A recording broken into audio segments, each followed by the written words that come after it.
Good evening and welcome to webinar 137. I am Cynthia and we are here tonight to have Dr. Rick Ferris present to us the thyroid gland. We all know that there are imbalances within that are great and some even greater. But right now, before we start, because we have a lot prepared for you, we would like to just take a minute to just take a breath, take the load off from today. Just breathe it in, and we're going to call in some of our guides. We need those to be present with us. Just breathe it in and let it breathe out. We're going to call in the divine because without him, we wouldn't have the wisdom or the talents that we have. We're going to bring in your relatives because some really do direct us in our direction in which we take the path to go. Take a deep breath in and invite the love of light and peace and honor in. Let's make sure, let's get the vibration. And Dr. Rick, you've talked to us one time before, and here we're back with another really tough subject that nobody can seem to get clear, that it is a very misunderstood diagnosis for some patients and for some doctors even. When you direct and you find that someone, let's bring up the slideshow, is struggling right away. So this is webinar 137. And it's about the thyroid glands. And we are blessed to have Dr. Rick with us here. Okay. So the first thing you wrote down for us, the thyroid, why do we care? So we were talking, this is present in men and in women. Does it happen to children as well? Yeah, as a matter of fact, it even happens in the fetus. In the fetus, which is why adequate thyroid function during pregnancy is so critical. Matter of fact, I just had a patient who was diagnosed with Hashimoto's, which we'll talk about later. She's in her first trimester and was concerned about the implications of that. So she and I went through a lot of that. So yeah, it's pretty much day one. So Rick, is this carried in our DNA or is it a missing chromosome within our body? Does it go that deep or is it caused by what we do? Are you talking about Hashimoto's? Any of thyroid disease at all? No, it's carried all through DNA. No, it's all pre-designed. Right, through DNA, right. Our genetics. Right. Our genetics through DNA defines everything. Right. Okay, so, how does the thyroid is critical, literally, for just about every cell in the body. Okay, and it does affect almost all cells. Produces and releases and stores hormones. Now, we're going to spend a little bit of time talking about the various hormones, but the hormones it releases, well, how does it work? Okay, so there's a part of your brain called the hypothalamus, which gets feedback on all hormones, sex hormones, you name it. Okay. And then it sends a message depending on what it perceives as a need over to something called the anterior pituitary, which is the messenger for all hormones. Okay, so in this case, and anybody that's been put on thyroid, I'm sure you've looked at labs, it's called a TSH, thyroid stimulating hormone. Yeah. So that's what sends the message to the thyroid to do what?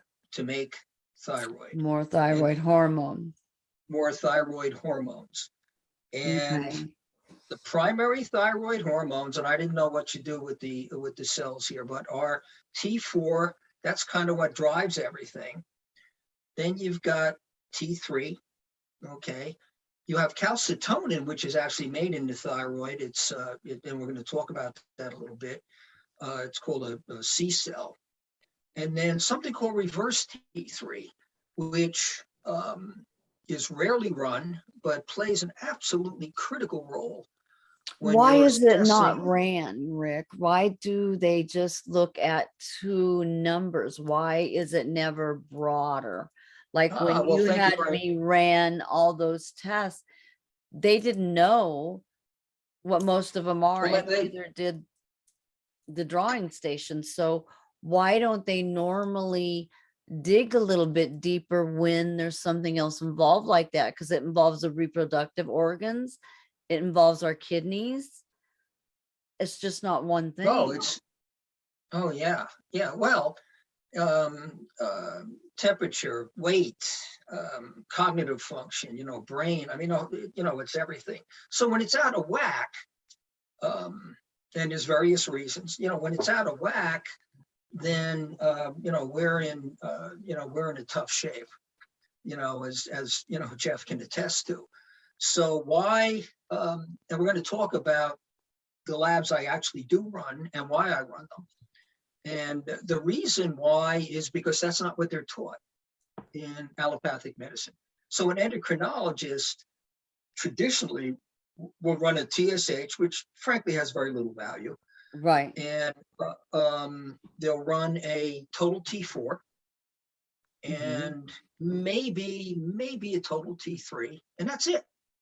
Right. And they make clinical decisions off those labs. Okay. And frequently, they're wrong decisions. Now, here's, I might as well get into this now. Okay. One of my pet peeves is when a patient comes to me from an endocrinologist or another primary, and they go, listen, I went in, they drew some labs. I sitting in front of the doctor, and he's looking at my labs, and he goes, wow, your TSH looks good. I like where your total T4 is at. And you're sitting there going, yeah, well, doc, my hair's still falling out. I'm Right. tired, cold. And he looks at you and he goes, yeah, but There's everything's nothing fine. wrong. So There's let nothing me wrong. ask, Rick, from what I understood when I first went to nursing school 40 plus years ago, for when they do venipuncture and your organ, gland, etc., has to be over 50% non-functioning before a lab test will pick it up. Is that true? No, Okay. that's the whole point behind running labs is looking at functionality. Right. And, so, And if the right tests are ran. and if the right tests are run, exactly. And, we can talk some more about that, but the reason, now here's another example, a patient I got some labs back on yesterday. She has, and we're going to, autoimmunity, as Sin and I talked, is actually another Zoom. Okay. Yes, But yes. I have you actually down. it plays a significant role when it comes to the thyroid. So what goes first, the autoimmune or the thyroid? Well, autoimmune is a totally separate concept. Right, Okay. right. But So they both go down pretty much. Does the thyroid cause the autoimmune dysfunction, or does the autoimmune dysfunction cause the thyroid, or just because it's not producing hormones? No, the autoimmune causes thyroid issues. It causes all issues. This particular patient had rheumatoid arthritis, but was complaining about hypothyroid symptoms. Okay, so we ran the appropriate labs, and lo and behold, she had Hashimoto's. Okay, and then we we ultimately had to treat that. So we'll talk a little bit about Hashimoto's and Okay. Graves' disease Okay. a little further down. And again, I don't know what you've done here, So we slide see wise. that the body temperature is impacted. So the thyroid actually makes us colder. Well, no, it keeps us balanced, our temperature balance. Balance is Right, everything. The term's homeostasis. called homeostasis. Okay, The okay. And it does play in GERD and malabsorption though. Well, there's a huge relationship between, I don't know, let's go down to the next slide. I want to see what you've done. I just kind of Well, copied your notes. Okay, thyroid hormones, the TP, the okay, so thyroxine. we've talked about these. Go That to the one. next slide. I just took your notes and went away. No, that's I didn't fine. add stuff in because I didn't want to go off of anything. So No, the no. Now systems this is and the nutrients that function and impact the thyroid function. So anytime that the thyroid is in function, is our reproductive organs well going to here be imbalanced and our adrenal glands going to be imbalanced? no, here's what goes on. Okay. Our thyroid is not an island, okay, our thyroid gland. It in fact is impacted Impacted. frequently negatively by a number of systems. There's a very intimate relationship between sex hormones, the adrenals, the gut, and thyroid. If any of those are out of whack, then the thyroid is going to be impacted. Okay. So, for instance, and I see this all the time in postmenopausal, and perimenopausal women. Okay. I run a Okay. saliva test and they list their associated symptoms. Inevitably, I'll see I'll see symptoms that are indicative of hypothyroidism because their sex hormones are out of balance. Adrenal stress, and I'm talking estrogen and progesterone here. Right. And it's stressed so hard right now that people have, it's just out of horrible stress. So when you're under stress, it does what? It increases your cortisol levels. Right. And it's fight or flight all the time. And people, that's why people are having trouble with insomnia also, because that hormone isn't being produced because they're being stressed out, and then they watch the TV before they go to bed, and that's what their brain's thinking about and not relaxing. So when the you're other talking about the malabsorption of essential, wait a minute, let's get back to stress here for a minute. Okay. So the adrenal gland does what? Stress. It releases cortisol. Right. Okay. Cortisol, adrenaline, cortisol actually has a negative impact on the thyroid, and it doesn't allow it to convert T4 to T3. Oh, it does not. No. Now, gut malabsorption, where the gut comes into play, is there are absolutely essential nutrients that the thyroid needs to function.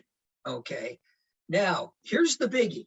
Okay. And this is huge for anybody that's listening. I have patients come to me and they were recently put on thyroid. And, I said, okay, well, so you were put on thyroid because of labs, because how you felt? Well, a combination of both. So I tell them, so look at T4. Okay, what do you think the 4 stands for in T4?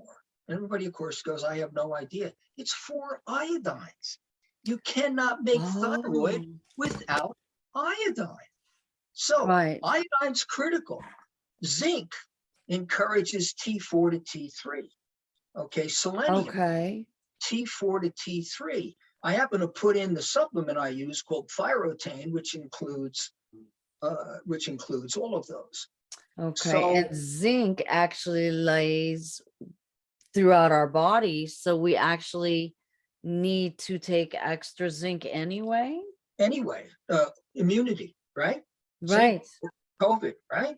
Zinc, sexual function, male sexual function. Okay. So if we have a hyper or hypothyroid problem, would we take something like iodine or kelp to build that up, or does Yes. medicine just cover and it not allow it to build? I mean, everybody says things cannot be um built back up to normal, but why can we not? Well, first of all, and my wife is a perfect example, Amy. Um, I won't put anybody on thyroid until, and I've stopped running iodine levels because everybody's deficient. I won't Okay. put anybody on thyroid until I've done at least 30 days of thyroxine to see Oh if, in wow. fact, it is a nutrient deficiency that's causing the problem, right? Amy, Hmm. nurse practitioner, told me they were going to put her on thyroid. I said, absolutely not. I put her on this. 2 weeks later, she felt great and she continues to take it. So for her, it was a nutrient issue. Okay. Doesn't Okay. always mean that's the cause, but certainly you've got to go there first. Okay. Here's another example. In pregnancy, and I was just reading about this, and it really pissed me off. In pregnancy, you're always nutritionally compromised, right? Right. So Correct. at the end of this article, the doc says, well, it's not unusual for a pregnant woman to be hypothyroid. So we put her on thyroid. And a lot of times, unfortunately, they stay on it for the rest of their life. Well, Oh my goodness. if you Google iodine deficiency in pregnancy, it's all over the place. Right. So, so if you replete the iodine and these other nutrients, there's an excellent chance that you will naturally Bring it back up to where it needs bring to it be. back up to where it needs to be without having to get on thyroid. And this is across the board. Okay. Nobody except, allopathic, functional medicine, naturopathic people, or not allopathic, naturopathic people, alternative medicine, they know to um, try to replete the nutrients up front before you put Right. somebody on a drug. Right. And, Absolutely. And that's the way it should be, but they automatically just jump. well, of course, well, they look at labs. Mhm. Okay. Now, here's the other thing, at least certainly from in my practice, and I alluded to it earlier.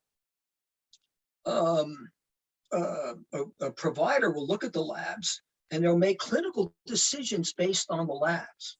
Okay. So they'll look at a TSH, for instance, and they'll go, well, this is looking kind of low here.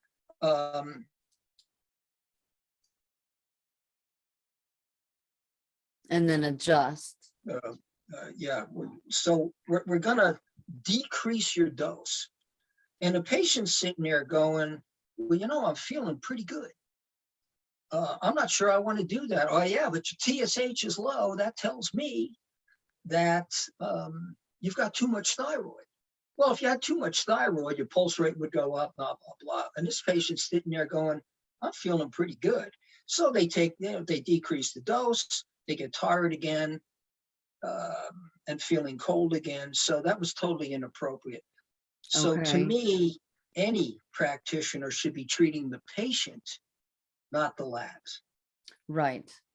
And Right. to And me, so that how do you get um a doctor to actually pay attention to not just the labs, but what you are actually stating to them? well, you've got to take control of your own care. Be And assertive. Be assertive. if they don't listen to you, you leave them. Right. Which That, a lot of times, which is they yep. come to me or other alternative medicine Right. practitioners. I wish there was more around here. I really do. We have a really poor choice. Well, Let's that's because go you live in Lala. Timbuktu. In Timbuktu. But I do Okay, next. understand about the gut and the malabsorption because they've been telling me since um my thyroid quit a few months ago that I'm not absorbing anything. And I mean, I'm putting essentials down constantly and testing for more and more. And it's like, okay.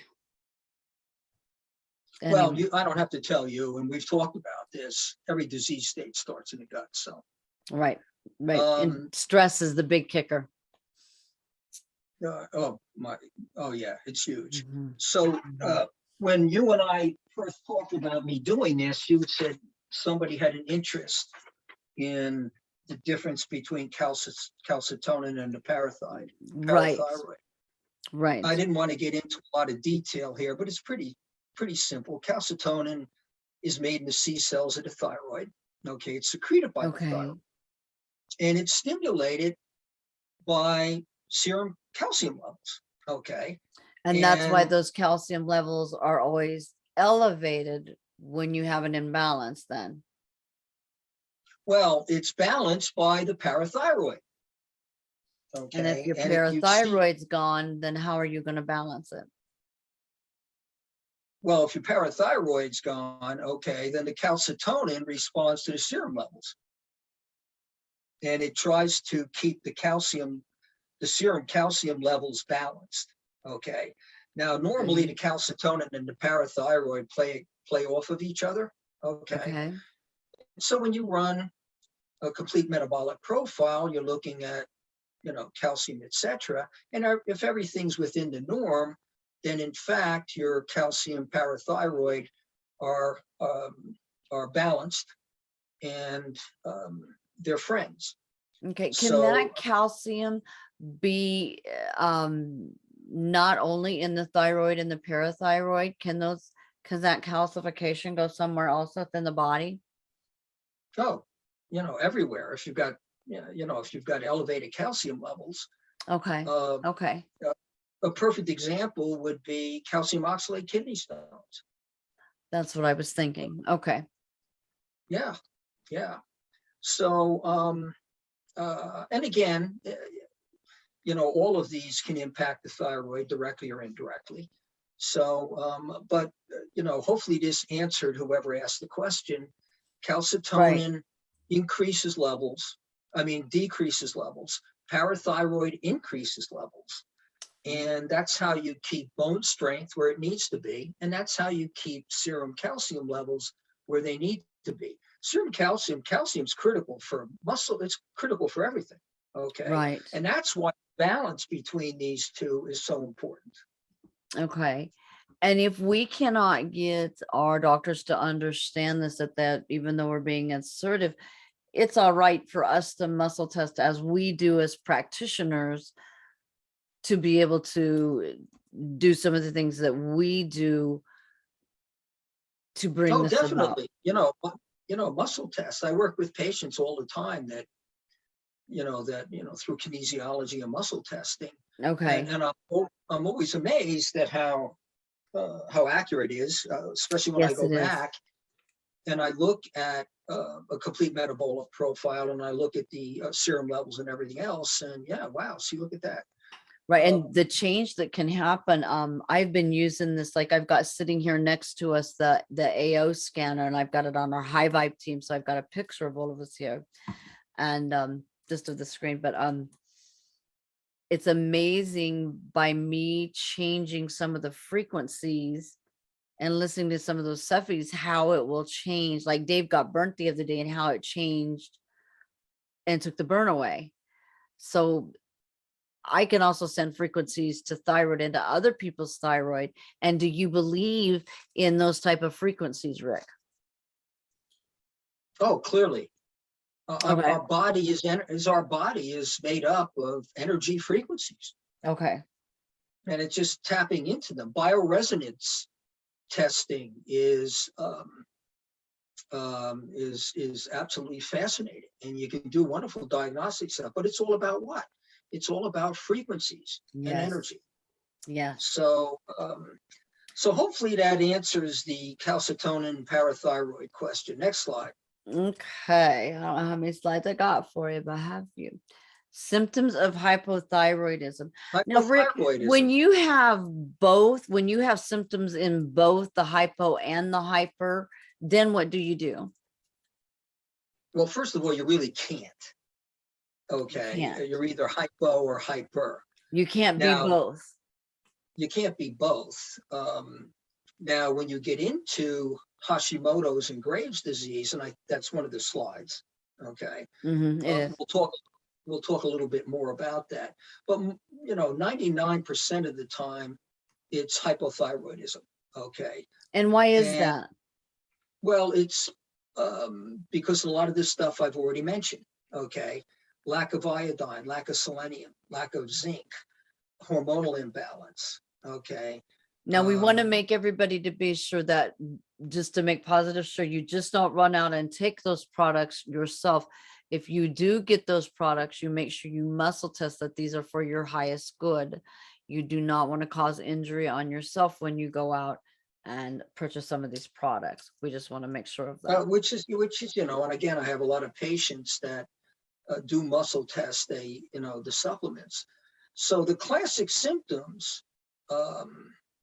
first question I ask is, when I get some labs back, they go, well, what do the labs look like? I don't care.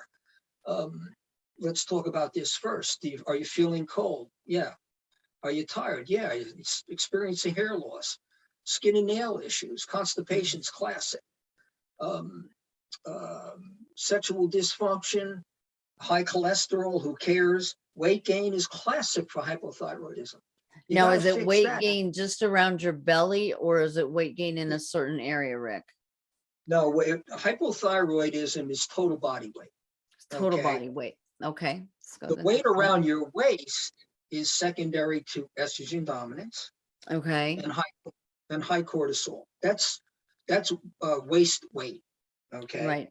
Now we can actually, as healers, go into that adipose tissue and remove the imbalances in that adipose tissue. And so many times inside of that adipose tissue is a physical tear and a spirit tear because of that spirit dual nature, because somebody said things to them about their weight issue, and it caused them to have core beliefs and negative faulty beliefs, and it really caused injury. And once those are balanced, that weight dissipates, and it's a beautiful thing. I just wish people would understand that can occur for them. Yeah, but that's very difficult for people. I do a lot of weight work, and I go into why people have, excuse me, struggling with weight.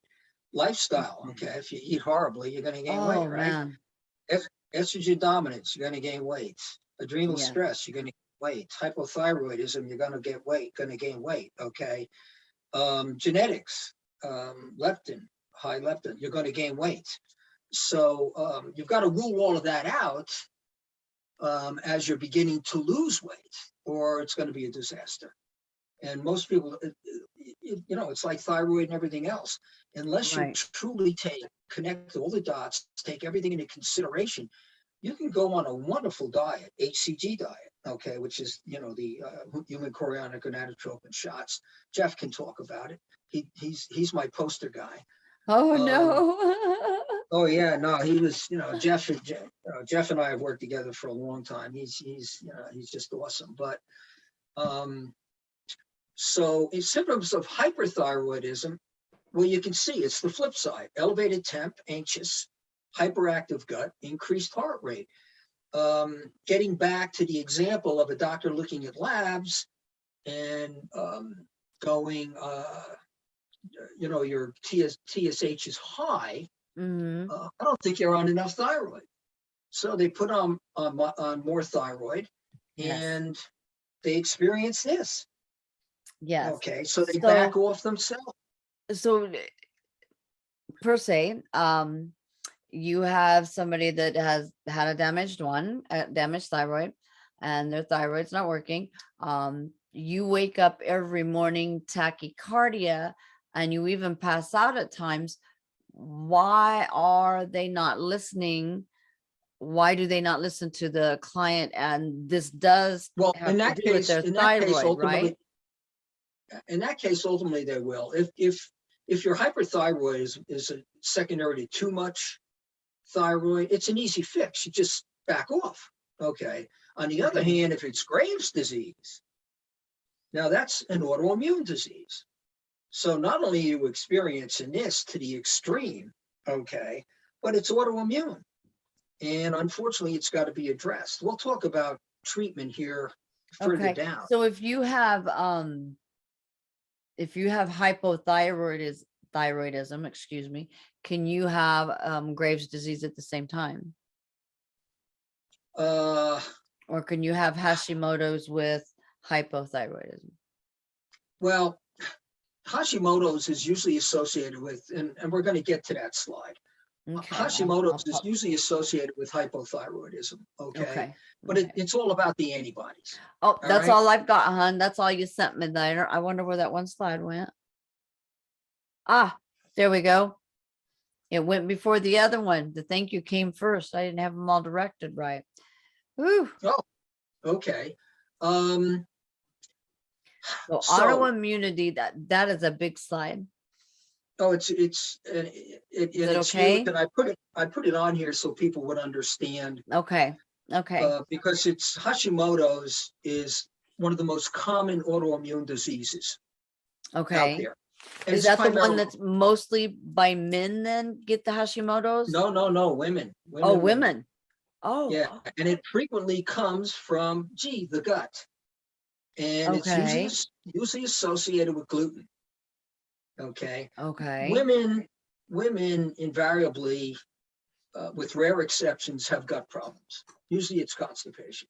Okay. Okay. So that sets them up for, and especially if there's gluten involved, that sets them up for leaky gut. Right. Leaky gut causes autoimmunity. Right. Now, the Hashimoto's, and there's a lot of other reasons, and I indicated them, but Hashimoto's tends to be gluten related. So a lot of the times I can push down the antibodies, TPO and thyroglobulin antibodies, by just getting somebody on a gluten-free diet. Not only is it going to put, how do you go about, I mean, they would listen to you because you're the doctor, but how would a lay person, even though we go to school and we have nursing degrees, et cetera, whatever degrees we have, how do we talk people in that what the gluten is actually doing to their bodies? well, a couple of things. It's pretty simple, okay? And this is the gluten story I tell everybody. Prior to 1900, the gluten content of our grain was less than 1%, okay? Along come the 1950s, we got Monsanto, okay? Monsanto starts to genetically manipulate the gluten content so you can flip a pizza, right? Right. It's now over 40%. Gluten is a huge protein that our gut cannot assimilate. No, it cannot. It's primarily responsible for all the inflammation, and subsequent leaky gut. Okay. So you eliminate the gluten, especially if you're born with celiac. That's a totally different thing, but it is congenital. Yeah. It's all about gluten. Okay. But I've seen miracles come from just going gluten-free for 30 days. Right. Absolute miracles. Okay. But why is gluten in so many things? Now we see things that say gluten-free, but they're really not when you muscle test them that they're not gluten-free. Well, gluten was put in to be able to, when I said you couldn't flip a pizza, what allows the dough to stretch is gluten. What gives sort of a kind of a pasty to any liquid, okay,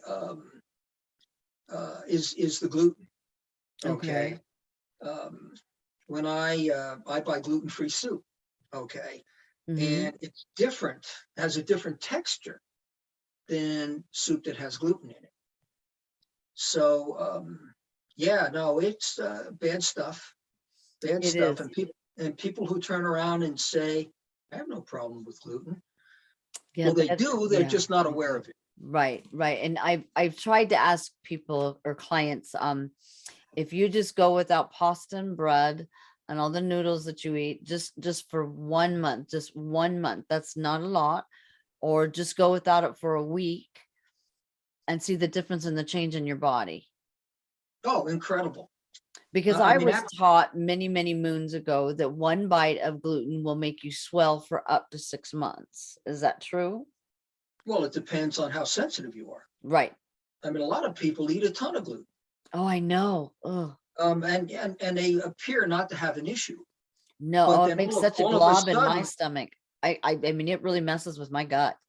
well, see, Does it mess with yours? here's the really cool thing. Oh, it does. I've been gluten free for years now. Okay. Okay. But here's the cool thing. What I tell people is, do me a favor, just 100% go gluten free for 30 days. Okay, commit it, and then eat gluten, and tell me what you think. And they'll sit there and go, "Oh my God, I've felt this horrible for this long, and Yes. not even, and thinking this was the norm." Yes. Yes. And And that's scary. It's so scary. And if you stop and think about all the kids that, I mean, it seems like this is a hurry, hurry, fast, fast society, and everybody runs through the drive-throughs, and Lord have mercy, what we're feeding our kids and what we're teaching our kids, and we're making up a whole new society of this kind of disorders. oh no, and of course it's reflected in our genetics. It's called epigenetics. Hmm. Okay, and unfortunately, it's passed on. Right. Uh, so it's Is it, there anything we can do besides how we energetically do things? Is there anything we can do to stop it from transferring to the forward gen, to the forward pool, so to say, the forward ancestors to come? well, there are some folks that believe that you can change. See, epigenetics. You're not changing the actual chromosome. You're changing how it presents. Okay. Okay, and there's some studies that have shown that if you um, address the issue in a healthy way, okay, you can begin to correct the epigenetics because you haven't done anything to the chromosome. So Right. if you can Right. correct the epigenetics, then uh, um, hypothetically, it's not going to be passed on either through mom, dad, or both. Okay. Okay. So Okay. there is some hope. Okay. Um, but genetics is all about triggers. If you're Right. sitting there with a bunch of homozygous mutations, thanks mom and dad, that you were born with, um, chances are, if you take good care of yourself from day one, it's not going to trigger a whole bunch of those mutations. Unfortunately, Now, if you as don't, we you're get done. older, does that happen because of lifestyle? Oh yeah, totally, totally. See it all the time. Okay. See it all the time. Okay. So autoimmunity is there's over 100 autoimmune diseases, and it's COVID causes autoimmunity. Vaccines can cause autoimmunity. Okay. Um, Toxicity. I mean, the list is huge. Epstein-Barr viruses, a ton of things can cause autoimmunity. The problem is, once it's there, it's never going to go away Oh, it's because not. We cannot make it go away. We can't. no, all we We can can't do build our is, system up. yeah, all we can do is repress it. Repress it. That's it.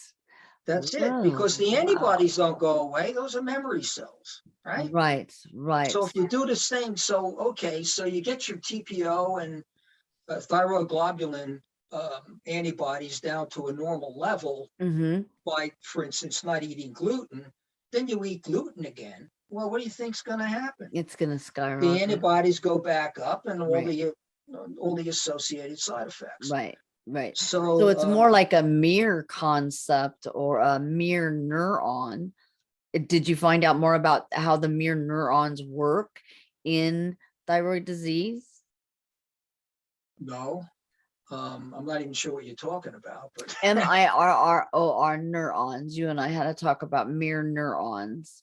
mere neurons. Mm-hmm. No, I don't remember that conversation, but feel free to elaborate. Well, through our life and because of how our body is, that we can actually have neurons that go through our body, and through how we can see, they are actually called mirror neurons. And they go in and say that you have a chromosome, one comes out good and two come out bad. It can actually mirror the two negative ones, making more negative Oh, ones. mirror neurons. Oh, Yes, yeah, yes. Am I saying it wrong? I'm sorry, I still got my braces in. no, it sounded like mirror neurons. I don't know, Jeff, how did you hear it? I didn't. Sorry. Yeah, I didn't realize she was saying mirror. I thought she was saying mirror, like the mirror space That- shuttle that- thing or Oh whatever. no, That's what I saw. Mirror. mirror, mirror on the wall. Who's I the? think I had Googled it and I was kind of fascinated by it, but Does I it play a place here?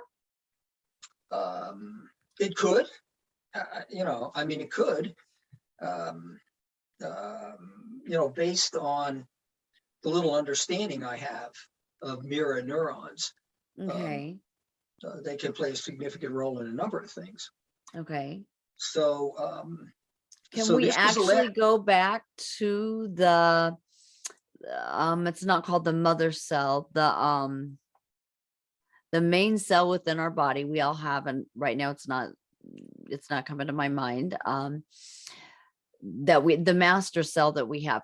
Can we actually go in using the things that we know of, the knowledge that we know, to change some of these imbalances that lay within? Well, I mean, there's a lot of things we can do to change imbalances.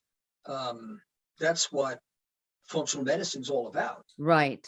It is to push towards a state of homeostasis. Right. Um, Let me give you a good example. We have two ages. Okay, we have a chronological age, nothing we can do about that, right? Right. Right. We also have a biological age, Yes. and you can test it, which is pretty cool. Yes. So how do you test it? There's actually a kit out there called telomeres, and there's these things on the end of our chromosomes called telomeres. Yes. And based on the length of the telomere, you can determine your biological age. Pretty Oh, cool. wow. And you can actually changing your lifestyle. You can actually stabilize, though, number one, okay, slow down Mhm. aging. And in some cases, you can actually increase the size of the telomere, giving you, a bit more time. So that's the kind of thing I believe you're talking about. Okay. Thank you. Yeah, that's kind of. So this was the last slide. But how do we assess and treat? Okay. Yes. Somebody comes to me, usually with hypothyroid symptoms. Okay, and I go, okay, good. Well, it sounds like you're hypothyroid. Let's validate it with some labs, the right labs. Mhm. Okay, so the only labs I still order a TSH. Okay, because if there's autoimmunity, it can be all over the place. Then I do a total T4. Okay, Mhm. I do a total T3. I do a free T3. I do a reverse T3. And I do TPO and thyroglobulin antibodies. That gives me the whole picture. Now, Right. why do I run a reverse T3? Why do we even have a reverse T3? T4, depending on who you're talking to, has value, but not a whole lot. Okay, although I do at times will put people on T4, but T4 is converted to one of two things. It's converted to free T3. That's what gets into the cell and works. That's what makes you feel good. Free T3s are really run, hardly ever run. Okay, as you pointed out, TSH and a total T4. That's it. I want to know where your free T3's at. It can also make a reverse T3. Now, Reverse T3, and there's a range. Reverse T3 actually competes with free T3 and doesn't allow it to get into the cell. So right away, you're sitting there going, my God, why wouldn't anybody run this I to don't see understand. to see if it's high? Because here's the scenario I hear all the time. So you go into the doc and he says, everything looks good. Yeah, but everything's not good. Okay. Well, then he tells you to go see a shrink. But if you run the reverse T3, you're going to see that, whoa. And I look at a ratio. That's very important. But you look at the reverse T3 and you go, here's why you feel horrible. Because it's not your free T3 is not getting into the cell. So how do we as lay people, per se, fighting an uphill battle, how do we ask them to run tests when they laugh at us and will not do so? Well, here's what I do, okay, because I have patients all over the country, and Jeff knows this. What I do is when I've worked with a patient and we've had our initial consult, I generate a care plan. I mean, a email. That's our plan, our care plan.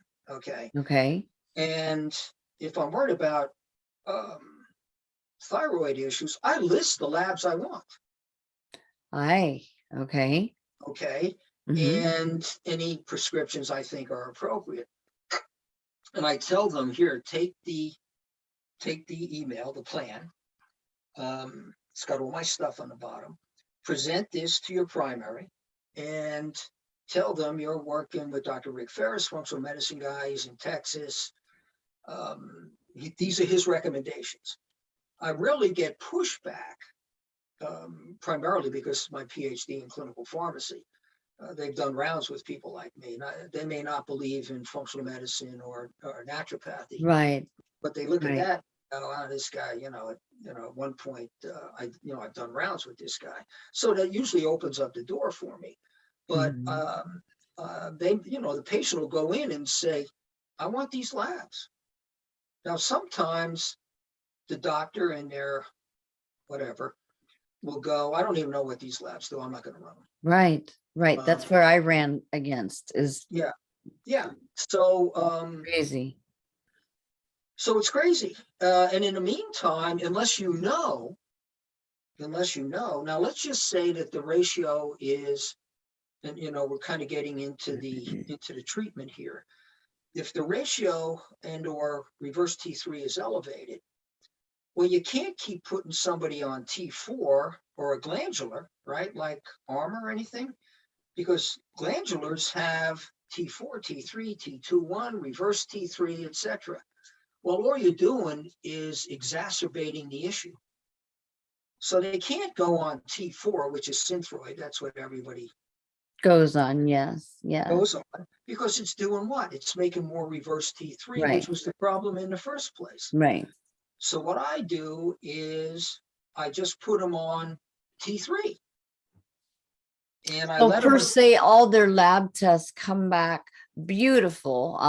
They're not quite in the middle. Some of them are this way, some of them are this way. And they say, okay, you're normal, but you're still going through all these symptoms. What can a patient do for themselves when they feel that there's something not okay? well, you can leave the doctor, which a lot of times they do, and come to me Okay. or other functional medicine folks.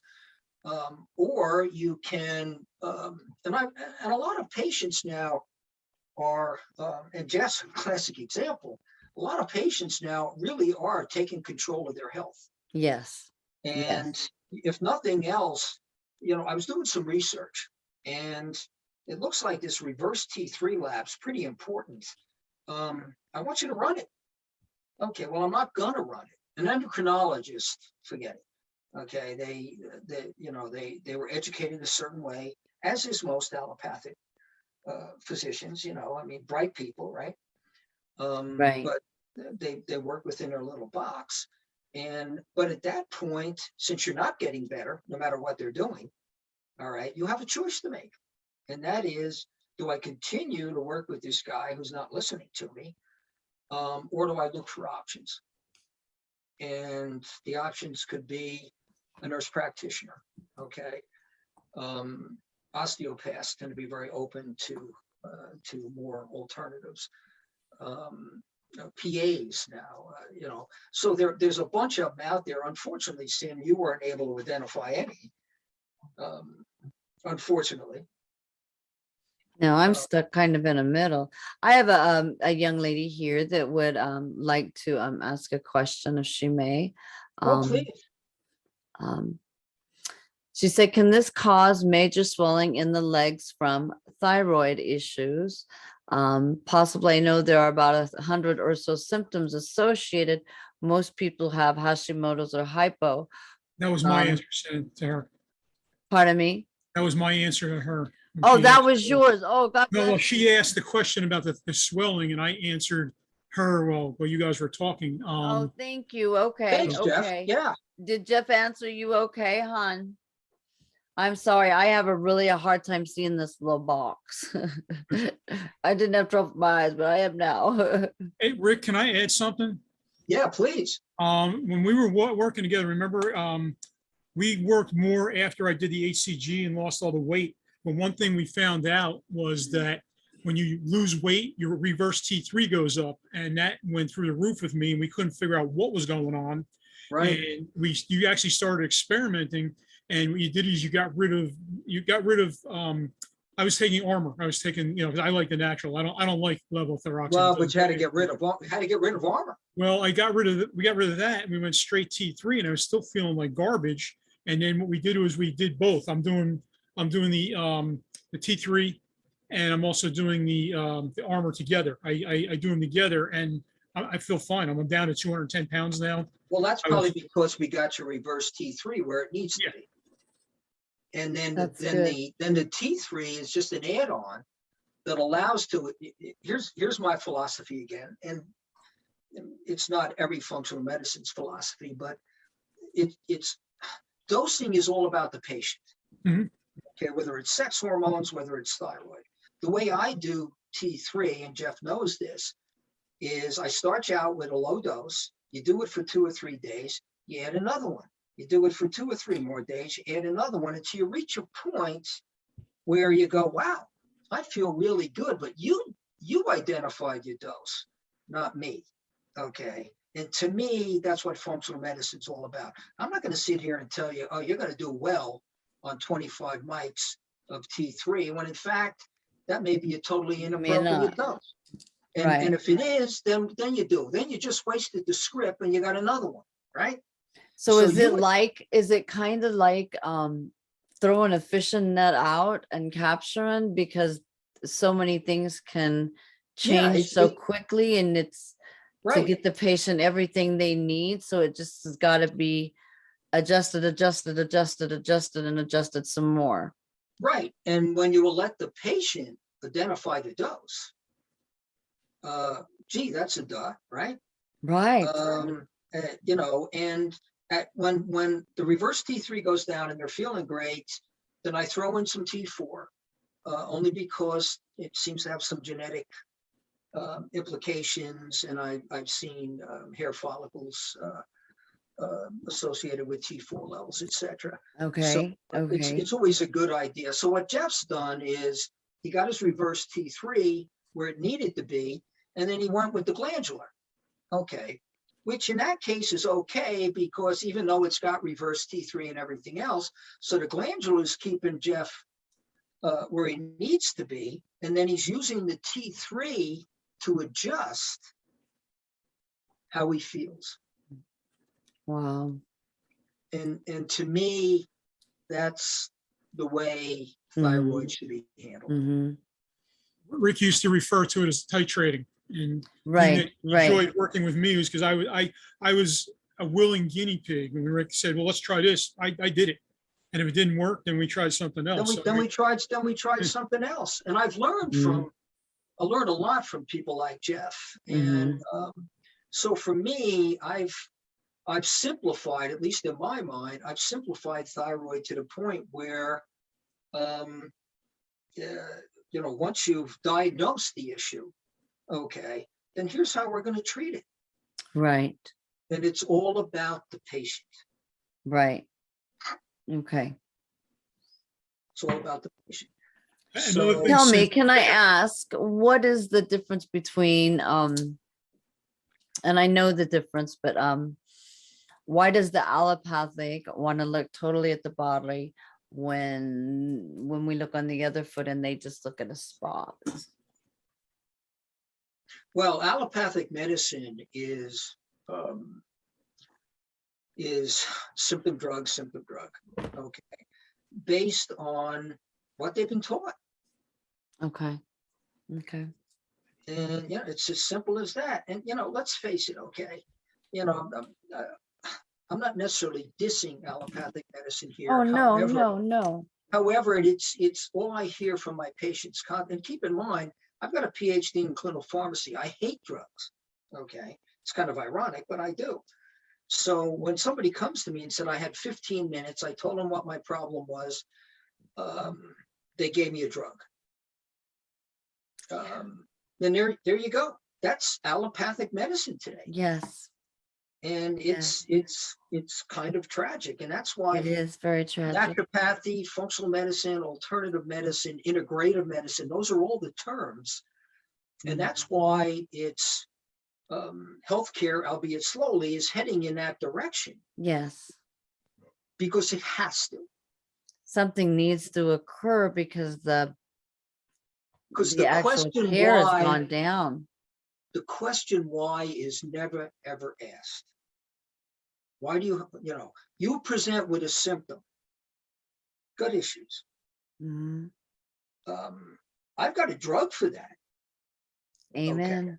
But why do you have it in the first Right. place? Why put a Band-Aid over it? Let's uncover what's actually causing the imbalance. I actually found, believe it or not, in one of my books, some of the, you may not want to know this, but some of the subconscious reasons of why they have a thyroid problem. Oh, What- great. Thank you. It's- Yeah. which is kind of, I'm all about that. What am I afraid to declare in the world in fear of being destroyed, humiliated, or rejected? And this is going to go back to an inner child. What criminal secret is my DNA, in my DNA, that is ready to be released? So And many these are- people listen to so many things. They need to think of themselves as a different part. They need to stand back and perceive. What lie have I bought into that tells me I cannot have, and then fill in the blank? What valve have I placed on being misunderstood, or that I am an exception to the rule? What do I need to let go of? So it's about harboring things. The next one is, what was I denied? What was my desire? How can I imbalance emotional freedom? What would it take for my unconscious mind to value my conscious mind, and my conscious mind to value my subconscious mind, which values the super subconscious mind? But if we remove the imbalances, and we can create mantras, we can create positive affirmations, we can create many things that can help us go on, and also have Reiki sessions and et cetera, things to be done. No, I think we need to dig deeper. Yeah, I think, I do all of this. Okay. Mhm. But it truly is not addressing your component, okay, and the emotional side and the implications for it. Keep in mind, the thyroid addresses everything. Okay. Yes. In the As well body, as- every single thing in the as well body. as energy. I mean, thyroid Right. is all about energy. Yes. Totally, your mitochondria, the whole works. Yes. So why wouldn't it be susceptible to the kinds of things that you just mentioned?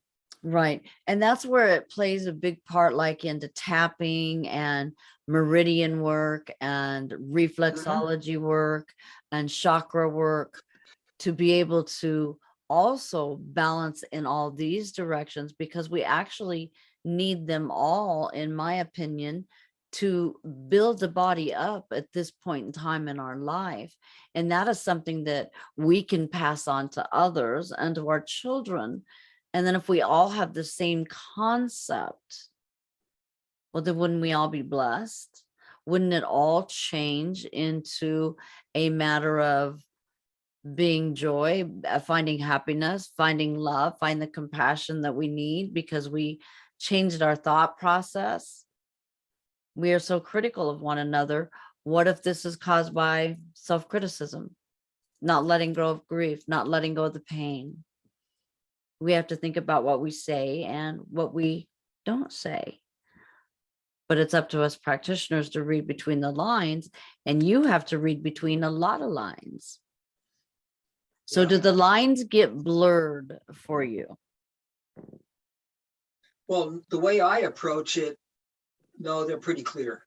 And Okay. that's why I say I've done this long enough and I've researched long enough.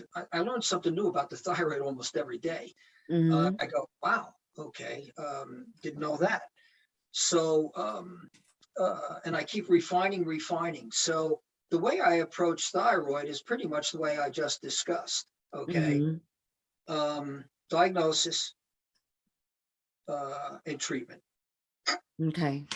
Graves' disease and Hashimoto's are autoimmune diseases. Okay.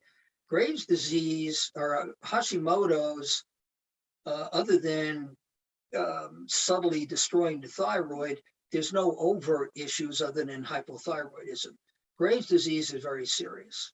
Okay. And it can cause strokes and all sorts of horrible things. That's extremely difficult to treat. And there's a supplement out there called Thyroid, which I've had some success with. Unfortunately, when you go to an endocrinologist, it's surgery or it's a drug called methimazole, which causes renal dysfunction and a whole bunch of other wonderful things, Oh which my. I saw in a patient of mine. So Oh my. yeah, it's I'd rather I'd rather have Hashimoto's than Graves. Oh my. Now, Rick, one thing people, I don't think a lot of people realize or know is that when you have Hashis, you can actually go back and forth. Like you could be hypothyroid, then hyperthyroid, then back to hypothyroid before your thyroid actually fails. Because Well, before it fails, although usually I rarely see it going from Hashimoto's to Graves. Okay, but you can see it in the results, the lab results. Okay, so all of a sudden your TSH is really elevated, in the 30s with Hashimoto's. The next time you run blood work and you're symptomatic for Graves, your TSH is like close to zero. Okay, Wow. now both of these have TPO and thyroglobulin antibodies. One or the other or both. Okay, so that's where it comes in because it's still autoimmune. So that's a good point, Jeff. Thank you. Okay. So if someone were to have Graves, what would you suggest if that's the more serious? Well, the first place I'd go would be something called Thyroid. But frankly, much as I hate to say this, getting a definitive diagnosis from a endocrinologist, because Graves' disease, I mean, Hashimoto's can cause some swelling, right? Yes. Graves can cause something called exophthalmic goiter. So you get a big goiter, plus your eyes bulge. And that's scary stuff. Okay, so you've Okay. got to do quickly. Okay, you've got to get it kind of under control, and you can do that one of two ways. You can get very aggressive addressing the autoimmunity naturally. Use something like Thyroid, but if that doesn't work, you've got to defer to allopathic medicine. Okay. Okay. Jeff, anything else you wanted to add, Guy? I actually had I had some things I was thinking about while you were talking, but I didn't want to interrupt you. I'm trying Well, to remember. remember that when we're talking about the thyroid gland, you're also talking about the throat chakra. Yeah, So if this is not balanced, this is not going to be balanced. And there's many reasons that can make it actually unbalanced. So people that cannot speak their truth, so to say. And once you balance this, they are able to actually speak differently. Does that make sense? yeah, yeah, Okay. yeah. And we have to remember that it just doesn't affect our thyroid. It also affects our ears, our eustachian tubes. It affects many different things within our body. And most people think it only affects here, but even swollen glands, not only swollen glands here, but swollen glands throughout our body, our vocal cords, our voice doesn't sound right. It's hard to get stuff down our throat, laryngitis, bronchitis. There's so many things that it can cause that can be imbalanced within there. People don't realize that doing like certain exercises, there's certain yoga exercises you can do that actually opens your neck and is supposed to stimulate your thyroid. It always, when I do that, it makes me vomit. So I know that I need work on mine. That was not fun the first time I did it. But I remember when I started working on mine, and the one thing I really had trouble was being able to speak with ease, with grace. And I was really stuck on that. So I've been having a lot of I do Reiki, and I exchange Reiki, but y'all know I work with crystals quite a lot. Mhm. And I started doing mantras since all this mess has been going on. And the turquoise and the tourmaline and just the blue topaz that you hold in your hands, and you say the mantras and say the beauty of which they are. You can even close your eyes and go into a meditative sleep or a stance. And Jeff, we did that with the animals the other night, but Mhm. this is just a different way, because you have to remember that we can also see when we go to meditative state, when we're working on our throat chakra, we can see a dove, we can see a wolf. These are very strong reasons.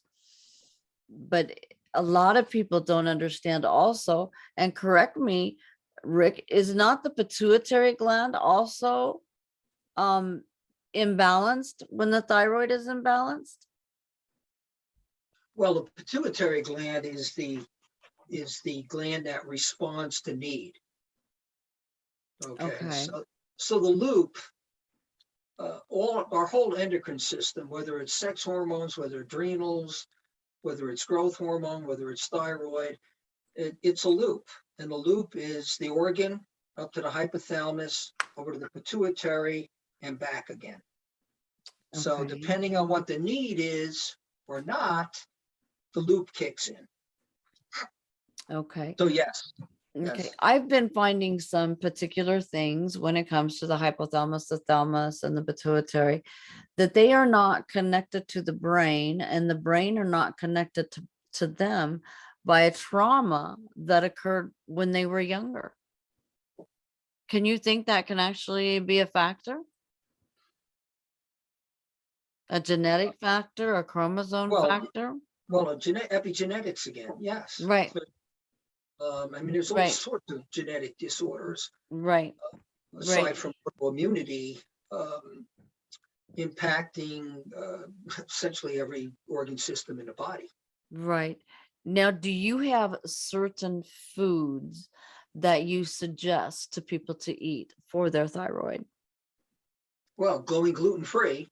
Mm-hmm. And then, well, what I tell everybody, especially with autoimmunity, is just do the paleo diet. Oh, okay. Just do the paleo diet, healthiest thing in the world. And if you Okay. can do that, you're going to lose weight.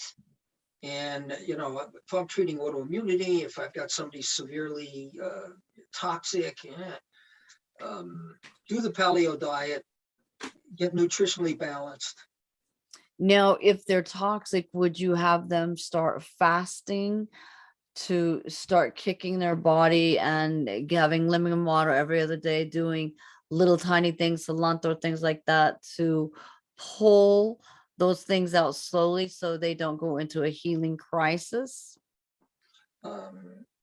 Yeah, I call it a Herxheimer reaction, Right, right, but it's a healing crisis for sure. right, right. There's lots of ways to do it. You need to be subtle sometimes. Okay. I use things like glutathione and zeolite, and things like that. Can To we be, use natural fruits like blueberries and oh yeah, raspberries and grapes and et selenium, cetera, et cetera? yeah, essential oils. Oh, yes, All of them. peppermint, red clover. Red Yeah, clover is really good for it, I know. cilantro is excellent. Yes, cilantro is excellent. And lemongrass, if I remember right, Yeah, lemongrass is good. was in. But people need to think about and maybe journal a little bit when they have these kind of imbalances, and that helps us as a practitioner, and it also helps the client themselves, that once they write these things down, they get it out, they feel better, they release. But what if they felt like they were bad luck when they spoke to other people? What if they felt that they bad luck to everybody? So again, those negative thoughts can get stuck within our glands and our organs. So do you go about working with them with their emotions, Rick? No, I do. Believe it or not, I do a lot of psych, despite the fact that I'm not I'm not certified. It's just part of functional medicine. No, that's where I defer to you on the emotional side. So I'm more on the, as you can see from the presentation, more from the pragmatic side. Although certainly the emotional side comes in. I mean, you can't ignore it. Right, I mean, you just can't ignore it. right. I just, and that's where, with your phenomenal ability to read people, that's where that comes in and gets to, and out of personal experience, frankly. Hmm. Hmm. Um, so, are there any questions, and from Well, I anybody out threw a there? lot at you. I'm sorry. No, this has been great. I hope there were some people listening. I have there a was. question. Yeah. Sure, go right ahead.